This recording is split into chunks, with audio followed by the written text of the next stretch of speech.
The summer was supposed to be an escape. After months of grueling work, Megan booked a secluded Airbnb in the woods, a charming cabin nestled far from the chaos of the city. The listing promised tranquility with its rustic decor, private hiking trails, and no cell service.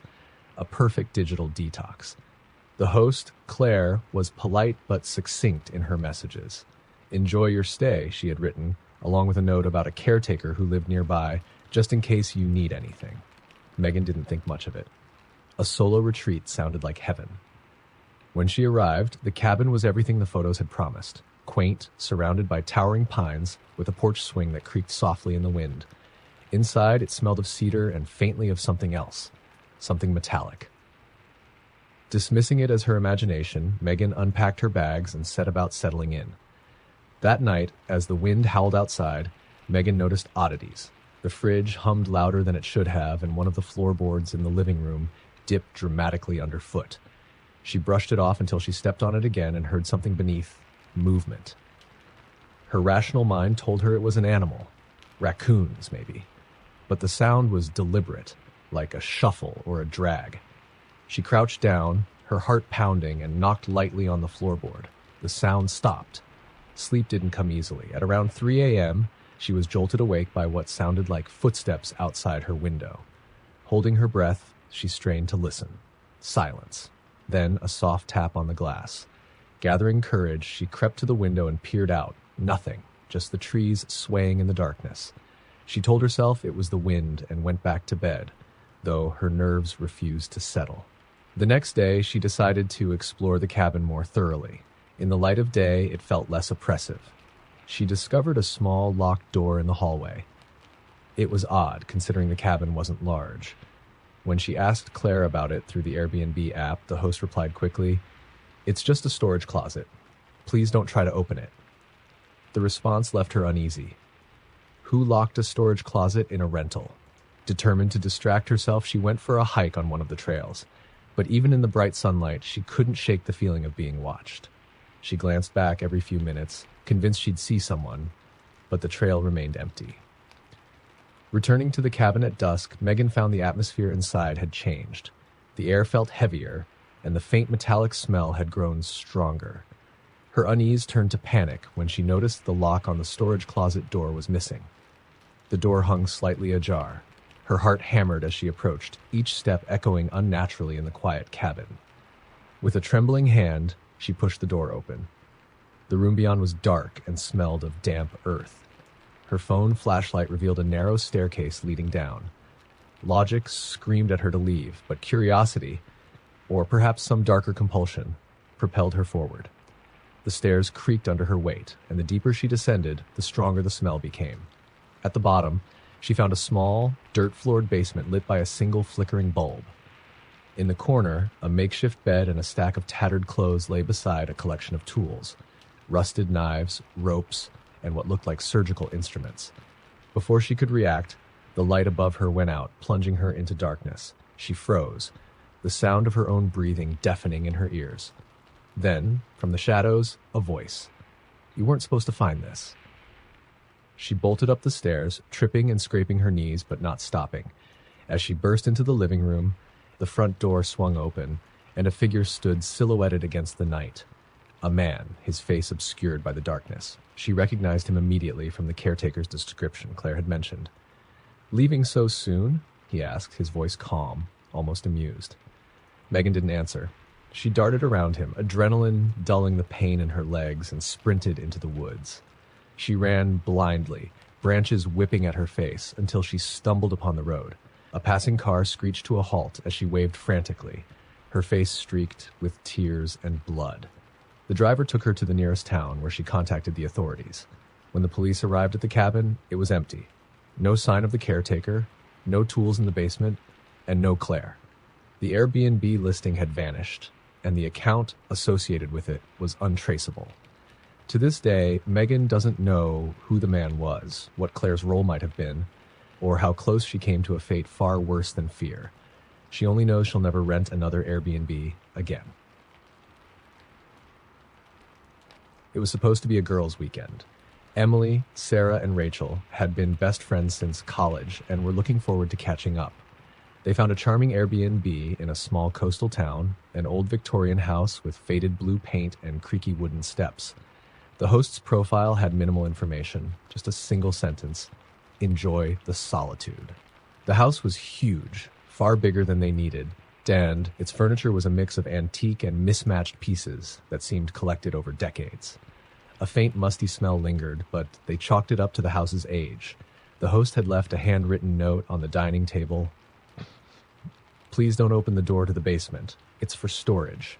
It didn't take long for things to feel off. That first night, as they sat on the worn couch drinking wine and sharing stories, Emily thought she saw movement in the reflection of the old television. A shadow darted behind Sarah, disappearing into the hallway. She dismissed it as a trick of the dim light. Later, as they got ready for bed, Sarah froze in the bathroom doorway. "Did you hear that?" she whispered. "What?" Rachel asked, brushing her teeth. It sounded like someone crying. They stood in silence for a moment, listening. The faint sound of muffled sobbing seemed to come from the vent above. Sarah's face paled. "It's probably the pipes," Rachel offered, though her voice wavered. By the second night, the unease had turned into dread. They heard faint footsteps above them, even though the house had no upstairs. A door they hadn't touched creaked open on its own. Rachel found the doll. It was in her bed, tucked neatly under the blanket. A porcelain-faced doll with wide, staring eyes and a cracked smile. "Very funny, you two," Rachel said, holding it up. Emily and Sarah swore they hadn't put it there. Unease turned to panic when they all went into Rachel's room to return the doll, only to find another identical one already sitting on the dresser. "Okay, I'm done," Emily said, grabbing her bag. But when she tried to call for a ride share, her phone had no signal. None of their phones worked. Even the old landline in the kitchen was dead. The nearest neighbor was miles away. They were trapped. That night, none of them slept. They huddled together in the living room, every creak and groan of the house amplifying their terror. Around midnight, the basement door creaked. Slowly. "Nope," Sarah whispered, clutching a fireplace poker. The door stopped moving, but a low, rhythmic knocking came from behind it. Knock, knock, knock. Then it stopped. Rachel, the bravest or the most foolish of the group, grabbed a flashlight. "We have to see what's down there," she said. "Are you insane?" Emily hissed. But Rachel was already moving. They followed her reluctantly, the flashlight beam trembling as they descended the narrow staircase. The basement was worse than they imagined. Damp, cold, and filled with random, forgotten objects. Old furniture, broken mirrors, and, in the far corner, a wooden box with a heavy lock. That's when they noticed the smell. Metallic and sharp, like iron. The flashlight landed on the box, and Sarah gasped. There was fresh blood seeping out of its edges. "Let's go. Now," Emily said, backing up. But Rachel was already trying to open the box. She pried at the lock with her flashlight, muttering, "What if someone's in there?" The lock snapped. The lid creaked open, revealing a pile of dolls. Dozens of them, each more twisted than the last, some missing eyes, others with gaping mouths filled with human teeth. And then the door slammed shut at the top of the stairs. They screamed, pounding on the door, but no one answered. The sound of footsteps echoed above them, slow and deliberate. The flashlight flickered and went out. In the pitch black, the faint sound of crying returned, growing louder. This time, it wasn't coming from the vent. It was in the basement, with them. The last thing they heard before the screaming started was a childlike whisper. "I told you not to open it." By morning, the Airbnb was empty. The house was silent, except for the faint creak of the porch swing, swaying in the breeze. The police found no trace of the women, just their abandoned luggage, 3 cell phones, and an old wooden box filled with dolls. The listing caught Jack's eye immediately. Experience the serenity of the desert in this isolated, luxury Airbnb. It was exactly what he needed after months of relentless work, a week away from the noise of life, in the middle of nowhere, under a blanket of stars. The photos showed a modern, minimalist house surrounded by endless stretches of sand. The only other structure in sight was an old windmill, barely standing, far off in the distance. The host, Mark, had glowing reviews. Helpful and responsive. Exactly as advertised. Truly remote. It seemed perfect. When Jack arrived, the isolation was as advertised. The sun was low on the horizon, painting the sand in hues of orange and gold. The house was sleek and immaculate, with huge glass windows offering breathtaking views of the desert. He settled in quickly, feeling a strange but welcome sense of peace. That first night, after a simple dinner, Jack stepped outside to gaze at the stars. The silence was profound, broken only by the occasional howl of the wind. As he stood there, he noticed something unusual. The windmill in the distance was moving. Slowly, its rusted blades creaked against the stillness. Odd, he thought. There hadn't been enough wind to move it. Shrugging it off, he went inside and locked the door. Around midnight, he woke abruptly. At first, he wasn't sure why. Then he heard it, a soft, rhythmic tapping at the large glass windows in the living room. His breath hitched. He told himself it was the wind and rolled over, but the sound persisted, steady and deliberate. Unable to ignore it, he crept into the living room. The tapping stopped as he approached the windows. Outside, under the moonlight, nothing moved. The next morning, Jack tried to shake the experience. He chalked it up to his overactive imagination and the eerie quiet of the desert. But as the day wore on, he noticed subtle things out of place. His coffee mug wasn't where he'd left it. A chair had been moved slightly, as if someone had bumped into it, and the door to the guest bedroom, which he hadn't even opened, was ajar. By the third night, the unease had become oppressive. As Jack lay in bed, the tapping returned. This time it was louder, more insistent. Gathering his courage, he grabbed a flashlight and went outside. The desert was vast and empty. The windmill stood motionless in the distance, but as he swept the flashlight across the sand, the beam caught something. Footprints. Bare footprints, leading from the windmill to his house, then back into the darkness. His heart pounded. There was no one for miles. At least, there wasn't supposed to be. That night, Jack barricaded himself in the bedroom. He didn't sleep, listening to every creak and groan of the house.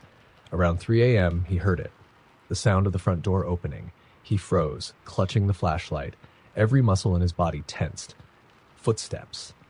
Slow, deliberate, moving through the house. He couldn't bring himself to look.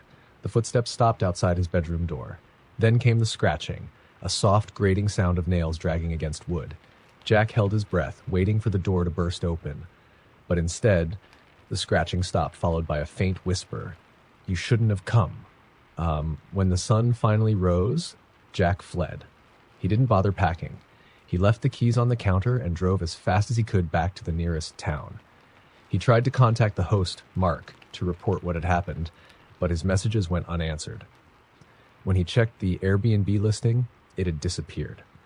He contacted the company. They told him the property had never been listed in their database. A few weeks later, unable to shake the experience, Jack decided to look up the area. He discovered the remains of an old settlement near where the Airbnb had been.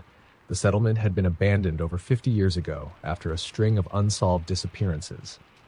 Locals spoke of the windmill ghost, a figure said to haunt the desert, luring travelers into its domain. Jack never returned to the desert, but sometimes, when he's alone at night, he hears it, a soft, rhythmic tapping just outside his window. It was the deal of a lifetime, an entire Victorian mansion listed on Airbnb for an absurdly low price. Christine had always been fascinated by old houses, and this one, with its ivy-covered walls and intricate iron gates, was too good to resist. The host, Mr. Alden, had few reviews, but the photos were stunning. Sprawling gardens, a grand staircase, and antique furniture. The listing mentioned that the mansion had been passed down through generations. It had character, Mr. Alden wrote, and a history that loves to linger. Christine arrived just before sunset. The mansion was even more magnificent in person, but there was a strange heaviness to the air, as if the house itself were alive and watching. Mr. Alden wasn't there to greet her. He had left a note on the door. "Welcome, Christine. Make yourself at home. Please don't explore the East Wing after dark." She rolled her eyes, probably just a gimmick to add to the house's charm. The first day passed uneventfully. Christine roamed the house, marveling at its ornate moldings and oil paintings of stern-faced ancestors. The East Wing was roped off with a velvet cord, but she could glimpse dark hallways beyond it. She told herself she wouldn't let her curiosity get the better of her. That night, as she lay in bed, she heard faint creaking. The house was old. Creaks were expected. But this sound was rhythmic, like footsteps, moving slowly down the hallway outside her door. She sat up, holding her breath, and listened as the footsteps paused, then continued, fading into the distance. The next morning, she explored the gardens, trying to shake off the unease. She found a small cemetery hidden behind the hedges. Most of the graves were centuries old. but one caught her attention. The name had been worn away, but the date of death was recent, just 2 years ago. Fresh flowers lay at the base of the headstone.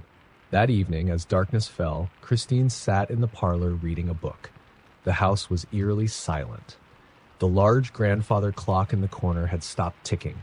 As she turned a page, she heard it again. Footsteps, this time coming from above her, in the east wing. Her pulse quickened. She grabbed her phone and turned on the flashlight, deciding to investigate. She told herself it was nothing. Old pipes, maybe, or the wind. But as she climbed the stairs to the east wing, the air grew colder and the silence deepened. The velvet cord was no longer there. The hallway beyond was shrouded in shadows. At the end, a single door stood ajar, faint light spilling out. Christine's steps echoed unnaturally as she approached. She hesitated, her hand hovering over the doorknob before pushing it open. Inside was a room unlike the rest of the house. The walls were bare, the furniture sparse. In the center of the room stood an old rocking chair, its wood polished smooth by years of use. The chair was moving, rocking slowly back and forth, though there was no breeze. Christine felt a chill run down her spine. She was about to leave when she noticed something on the floor, a faint trail of footprints in the dust, leading from the chair to the corner of the room. Her flashlight beam followed the trail and landed on a figure. A woman stood in the corner, her back turned, hair matted and hanging over her shoulders. She didn't move. Christine's mouth went dry. "Hello?" she whispered, her voice trembling. The woman turned slowly, and Christine saw her face, gray, hollow-eyed, her mouth stitched shut with coarse black thread. The flashlight flickered, and the room plunged into darkness. Christine screamed and stumbled backwards, slamming into the wall. The door behind her creaked, then slammed shut. In the darkness, she heard the faint creak of the rocking chair, then a voice, low and guttural, whispered, "You shouldn't have come here." Christine doesn't remember how she escaped. The next thing she knew, she was running down the driveway, the mansion shrinking in the distance. She didn't look back. When she tried to report the house, she discovered something chilling. There was no listing for a Victorian mansion, no host named Mr. Alden. Locals told her the mansion had burned down decades ago, claiming its last owner, a woman named Margaret Alden, in the fire. But sometimes when Christine dreams, she's back in the mansion, standing in the east wing. The door at the end of the hallway creaks open and the rocking chair begins to move. The Airbnb listing had been simple: charming, remote lake cabin for those seeking peace and quiet. It was exactly what Ethan needed after a rough breakup. He envisioned a week of solitude, fishing, and long walks in nature to clear his head. The photos showed a cozy cabin surrounded by thick woods with a dock leading out to a glassy, still lake. It looked idyllic. The host, Marla, had been friendly but firm in her one rule: don't use the rowboat at night. Ethan didn't think much of it. It was probably a safety precaution. The lake would be dangerous in the dark. When he arrived, the cabin was exactly as described, quaint and rustic, with a stone fireplace and the faint scent of pine. The lake shimmered in the afternoon sun, the rowboat tied neatly to the dock, swaying gently in the water. The first day was perfect. Ethan fished, read a book on the porch, and grilled his dinner over the fire pit. The calm was so complete, he almost forgot the chaos he'd left behind. But as the sun dipped below the treetops, the atmosphere shifted. The forest around the cabin seemed too quiet, the kind of silence that felt unnatural. That night, as he lay in bed, Ethan woke suddenly. The clock on the nightstand read 2:14 a.m. He wasn't sure what had woken him, but the cabin felt colder than before, the air heavy. Then he heard it, the sound of water slapping softly against wood. He sat up, listening intently. The lake had been still when he went to bed, no wind to stir the water. Yet the sound grew louder, more insistent. He crept to the window and peered out. The moon was bright, casting a silver glow over the lake. The rowboat was gone. Panic set in. He grabbed a flashlight and hurried down to the dock. The boat wasn't far out, just drifting, or so he thought. But as he shone his flashlight on it, his breath caught in his throat. A figure sat in the boat, back turned to him. The person was utterly still, head bowed, hands resting on their knees. Ethan felt a chill crawl up his spine. "Hey!" he called, his voice trembling. "Who's there?" The figure didn't move. Against his better judgment, Ethan untied the second boat, a canoe, and pushed it into the water. As he paddled closer, the air grew colder, the hair on his arms standing on end. When he was just a few feet away, the figure turned slowly to face him. It wasn't human. Its eyes were black voids, its skin gray and waterlogged, as if it had been submerged for years. Its mouth hung open, unnaturally wide, water spilling out as it whispered, "You're not supposed to be here." Ethan screamed and tried to paddle back, but the canoe tipped violently, as if something beneath the water had grabbed it. He plunged into the icy lake, gasping for air. His flashlight sank, but in the moonlight he could see them, pale, bloated hands reaching up from the depths, clawing at his legs. He kicked frantically, breaking free, and managed to climb back onto the dock, his lungs burning. Behind him, the lake was still again, the rowboat drifting empty in the center. Ethan didn't stay to pack. He grabbed his keys and sped down the dirt road, leaving the cabin and the lake behind. The next day, he tried to contact Marla, but her profile had vanished from the Airbnb app. A search for the property turned up nothing. Desperate for answers, he asked locals at a nearby diner about the lake. They exchanged uneasy glances before one older man spoke. "You're lucky you got out. That cabin's been abandoned for years. People used to say the lake was cursed, that anyone who disturbed the water after dark would wake the spirits of the drowned." Ethan never went back, but sometimes he dreams of the lake. In the dreams, the rowboat is always there, drifting just out of reach, and from beneath the water, pale hands beckon him to return. The listing promised an urban escape in the heart of the city, a chic, modern apartment with floor-to-ceiling windows and breathtaking skyline views. Leah booked it for her work trip without a second thought. The reviews were all glowing, clean, comfortable, and a responsive host named Lillian. It sounded perfect. When Leah arrived, the apartment looked even better than the photos. The furnishings were sleek and minimal, the kind of place that felt too perfect to actually live in. The view from the 23rd floor windows was stunning, the city lights twinkling like stars. A bottle of wine and a welcome note from Lillian sat on the kitchen counter. "Make yourself at home. Let me know if you need anything. P.S. Please don't open the hallway closet." Leah frowned.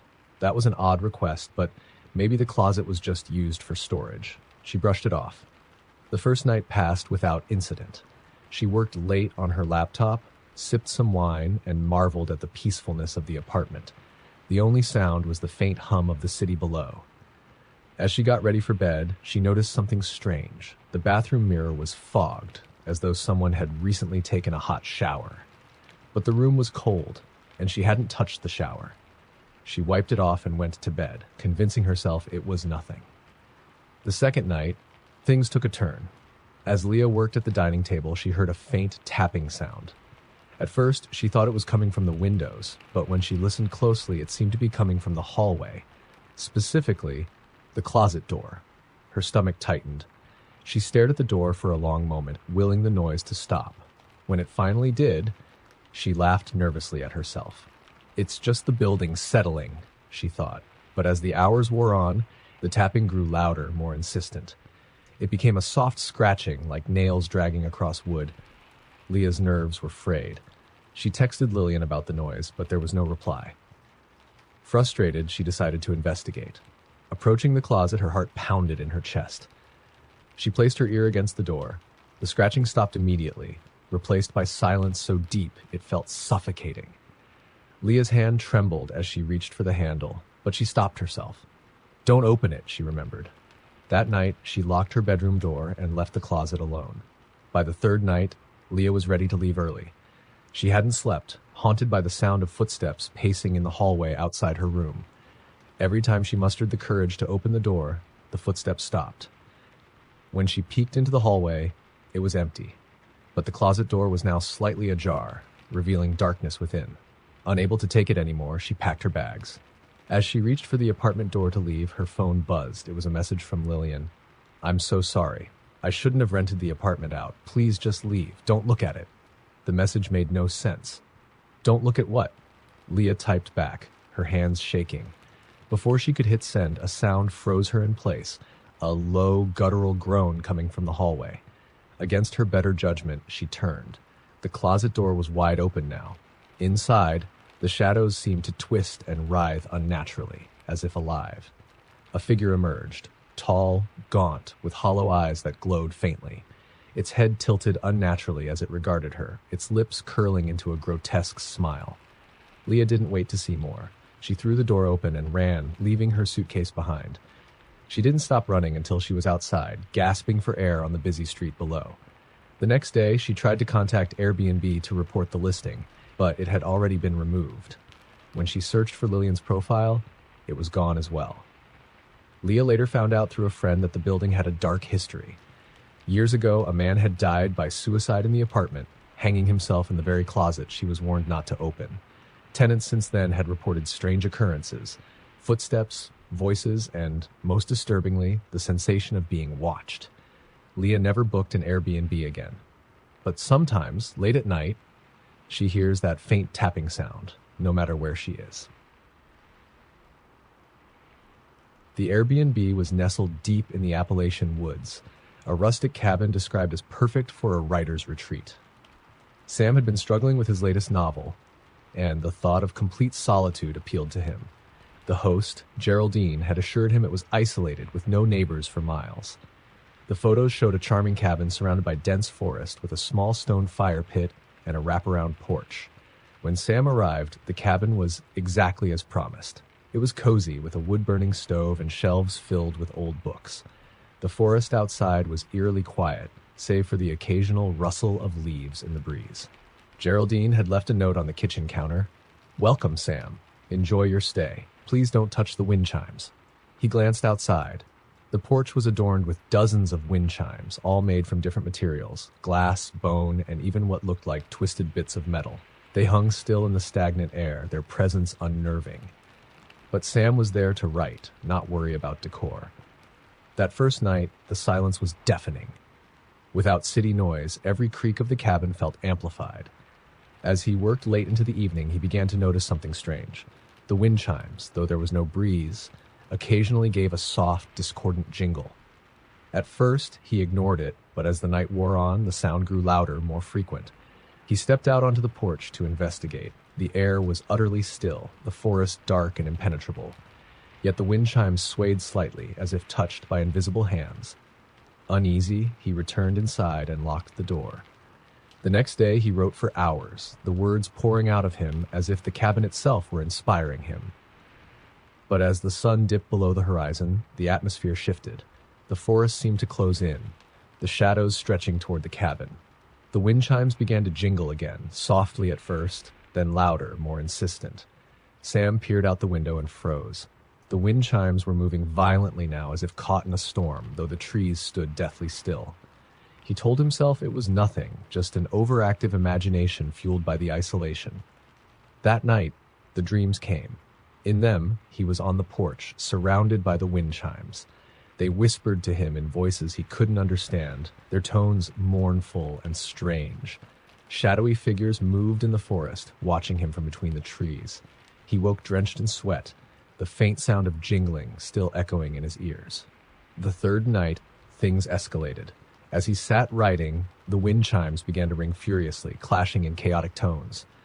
Sam grabbed a flashlight and stepped outside, determined to figure out what was happening. The moment he stepped onto the porch, the chimes stopped. The forest was silent again, but the hair on the back of his neck stood on end. He felt as though he were being watched. He turned to go back inside and stopped dead.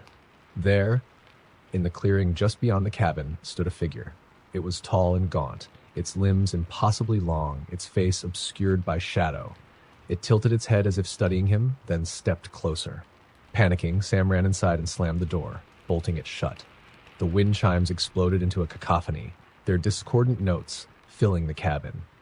He backed away from the windows, heart racing as the sound grew louder and louder, drowning out his thoughts. And then, silence. Sam didn't dare move. Hours passed as he sat clutching the flashlight, waiting for morning. When the first rays of sunlight crept through the windows, he finally mustered the courage to look outside. The wind chimes were gone. Every single one had been removed, the hooks swinging empty in the breeze. On the porch, scratched into the wood, was a single word: leave. Sam didn't need to be told twice. He packed his things in a frenzy and left the cabin behind. Weeks later, curiosity got the better of him, and he searched online for the property. He found an old news article about the previous owner, a recluse who had gone missing years ago. Neighbors reported hearing strange noises coming from the cabin before his disappearance, describing them as haunting chimes that seemed to call out. Sam doesn't talk about what happened to anyone, but sometimes late at night, he hears the faint sound of wind chimes, soft, mournful, and impossibly close. The listing was titled Historic Home with Mountain Views. Erica had been searching for a quiet place to spend a long weekend away from the bustle of city life, and the photos of the house, a stately old colonial tucked into a secluded valley, were mesmerizing. The description mentioned that it was built in the early 1800s and had charm and character. The host, Anita, had only one review, but it was positive. Loved the unique history, felt like stepping back in time. When Erica arrived, the house looked like something out of a period drama. The white facade was weathered but elegant, and the surrounding woods gave it an air of isolation. Anita wasn't there to meet her, but she'd left the key under the mat and a note on the kitchen counter. Enjoy your stay. Please don't move the mirror in the upstairs hallway. Erica found the request strange, but shrugged it off. Hosts could be quirky, and maybe the mirror was fragile or a family heirloom. She spent the first evening relaxing with a book by the fireplace, enjoying the old-world atmosphere. The house creaked and groaned, but she told herself it was just the age of the building. That night, she explored the upstairs. The hallway was long and narrow with faded wallpaper and antique furniture. The mirror was unmistakable, an enormous, ornate thing with a gilded frame and slightly tarnished glass. It hung at an odd angle, tilted slightly toward the floor, as if hastily mounted. Erica felt a strange urge to adjust it, but Anita's note stopped her. Instead, she glanced at her reflection. For a moment, she froze. Her reflection didn't match her movement. While she leaned forward to inspect the glass, the figure in the mirror seemed to lean slightly to the side, just out of sync. Erica blinked hard, and it was gone. She chalked it up to her imagination and went to bed.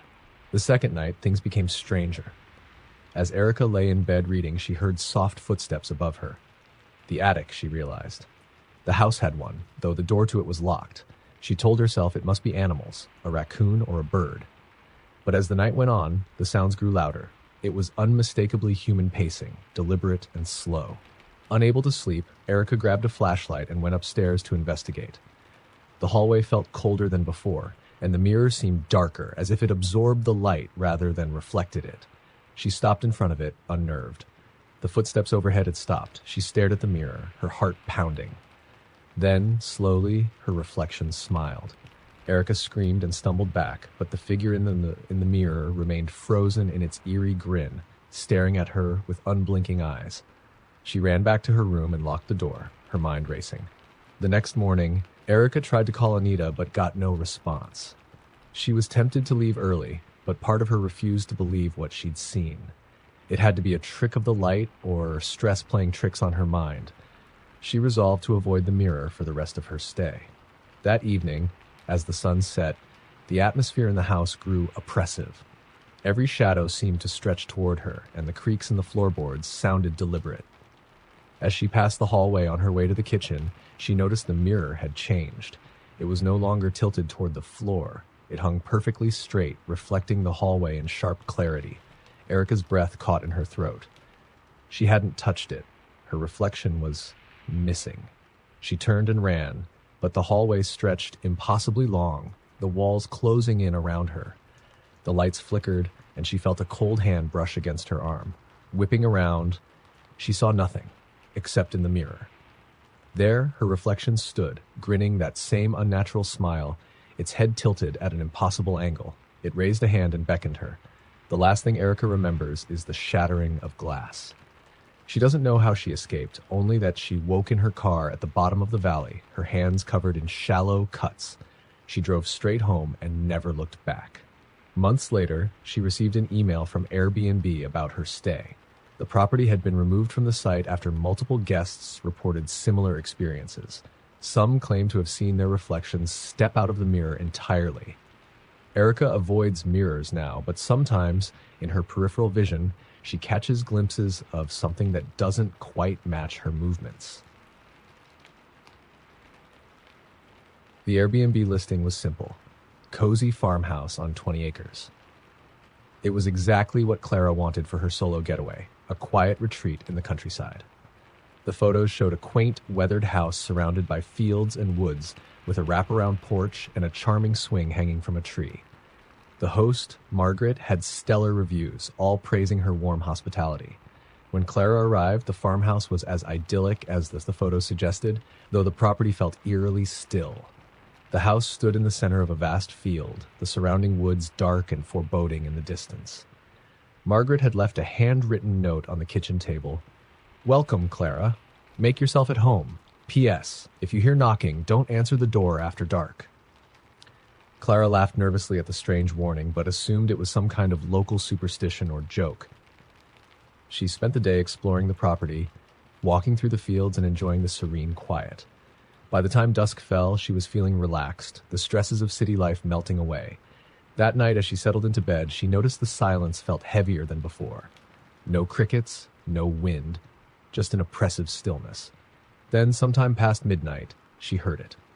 Knocking. It was soft at first, coming from the front door. Clara froze, her heart pounding. She hadn't seen another soul for miles, and the thought of someone out there in the dark sent a chill through her.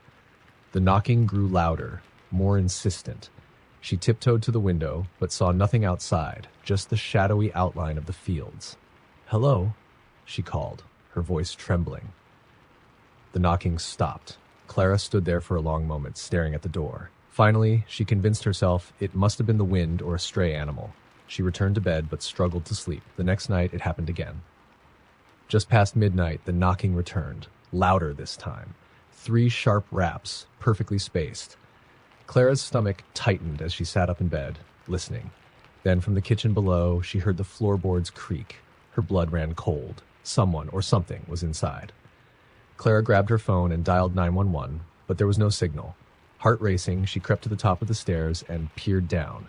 The kitchen light flickered faintly, casting long, shifting shadows. "Who's there?" she called, her voice cracking. Silence. Then came the knocking again. Not at the door, but from inside the walls. Panicking, Clara ran back to her room and locked the door.